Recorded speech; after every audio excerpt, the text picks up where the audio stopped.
എല്ലാവർക്കും ബുദ്ധിമുട്ടാവുകയാണല്ലേ? ആ, ഈ ചോദ്യം ചോദിക്കാൻ പറ്റിയ സമയം. ആദ്യം നമുക്ക് മുത്തശ്ശിയുടെ കാര്യം എന്താന്ന് വെച്ചാൽ ചെയ്യാം. ബാക്കിയൊക്കെ പിന്നെ നോക്കാം.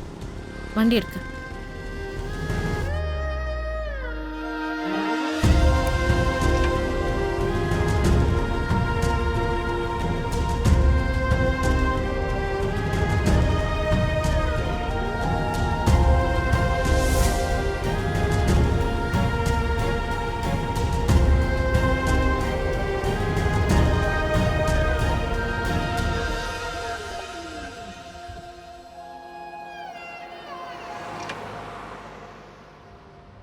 അമ്മേ, അമ്മേ, അമ്മേ. എന്താ അമ്മേ? അത് മോളെ, നമ്മുടെ അമ്പലത്തിന്റെ തൊട്ടടുത്തിരിക്കുന്ന ഒരു കടയില്ലേ, തിരുവാതിര ഫൈനാൻസ് എന്ന് പറഞ്ഞ്, അവിടെ വരെ ഒന്ന് പോണം. കാശിന്റെ കാര്യത്തിനാ. അച്ഛനോട് പറഞ്ഞോ? അച്ഛൻ സംഘടിപ്പിച്ചാണോ അവിടുന്ന്? അല്ല, അച്ഛനോട് പറഞ്ഞിട്ടില്ല. ഇത് കയ്യിൽ വെച്ചോ. ഇതവിടെ പണയം വെച്ചാ മതി.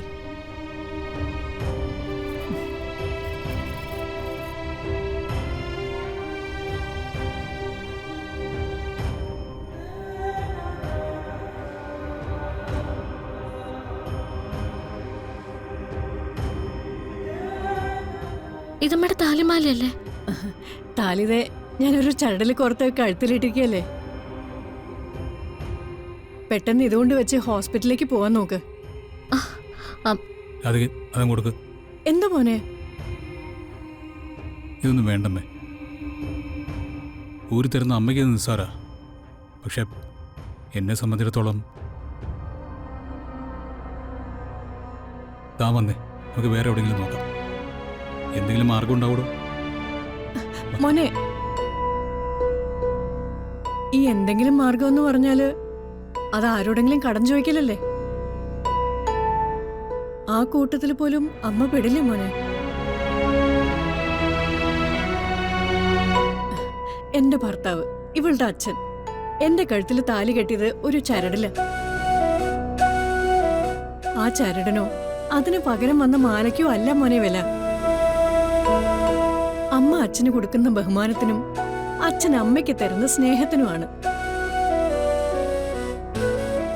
ഈ താലിമാലയുടെ മഹത്വം എന്ന് പറയുന്നത് അതാണ്.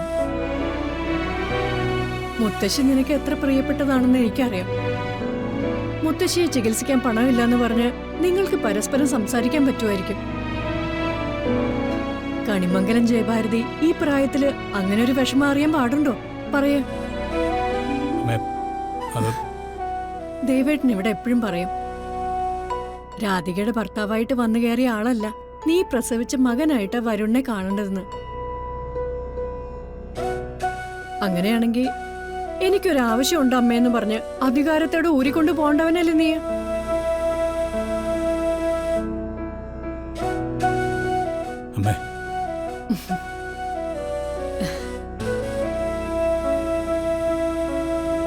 പിന്നെ അമ്മ ആർക്കായത് തരുന്നേ? നാളെ രാജാവിനെ പോലെ നടക്കാൻ പോകുന്ന ഒരാൾക്കാ. അമ്മയ്ക്ക് ആ കാര്യത്തിൽ ഒരു സംശയമില്ല മോനെ.